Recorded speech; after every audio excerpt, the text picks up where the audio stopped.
Прошу, народный депутат Олег Царев.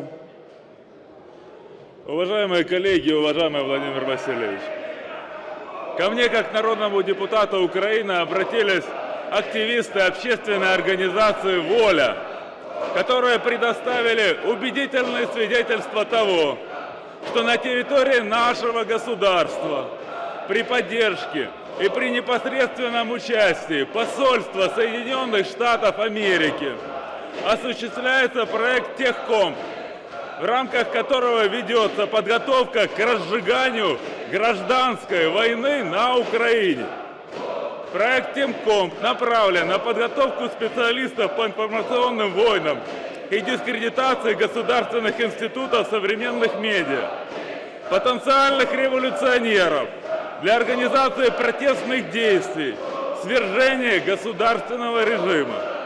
Проект находится под патронатом и кураторством посла Соединенных Штатов в Украине Джеффри Пайета. Пообщавшись с активистами организации «Воля», я выяснил, что некоторым из них под видом специалистам по IT-технологиям удалось попасть на мероприятия, которые проходили в Техкомпе. К их удивлению, под видом обучения особенностям использования современных медиа американские инструкторы рассказывали об использовании социальных сетей и интернет-технологий для целенаправленного влияния на общественное мнение, активизации протестного потенциала с целью организации силовых акций на территории Украины, радикализации и борьбы за власть. В качестве примеров американские инструкторы проводили примеры использования социальных сетей для организации и управления уличными акциями в Египте, Тунисе, Ливии.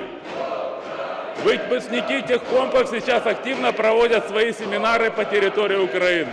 Всего было проведено 5 мероприятий, обучено около 300 человек, которые сегодня работают по всей Украине.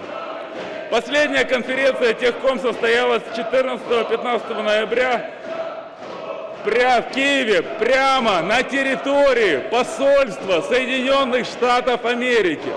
Вы мне скажите, где еще, в какой стране мира неправительственная организация будет работать и проводить свои мероприятия прямо на территории посольства Соединенных Штатов? Это неуважение к государству Украины, к народу Украины.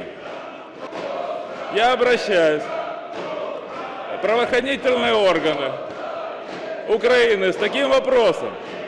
Не нарушают ли представители посольства США, которые организуют конференции Техком и представляют для их проведения дипломатические Дайте завершити. Говорите. Декларация ООН 21 декабря 1965 года о недопустимости вмешательства во внутренние дела государства, о защите их независимости и суверенитета, в частности статей 1, 2 и 5. Я прошу считать мое обращение официальным запросом и провести расследование по вышеуказанным данным. Спасибо.